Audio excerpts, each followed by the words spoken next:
സങ്കൽപ്പ കേദാരഭൂവിൽ വിളയുന്ന പൊൻകതിരൊക്കെയും പങ്കുവയ്ക്കാം.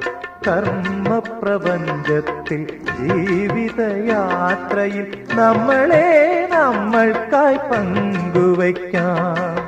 കർമ്മപ്രപഞ്ചത്തിൽ ജീവിതയാത്രയിൽ നമ്മളെ നമ്മൾക്കായി പങ്കുവയ്ക്കാം.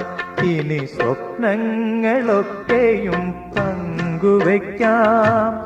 ദുഃഖഭാരങ്ങളും പങ്കുവയ്ക്കാം. ആശതൻ തേനും നിരാശതൻ കണ്ണീരും ആത്മദാഹങ്ങളും പങ്കുവയ്ക്കാം. ഇനി സ്വപ്നങ്ങളൊക്കെയും പങ്കുവയ്ക്കാം. ദുഃഖഭാരങ്ങളും പങ്കുവയ്ക്കാം.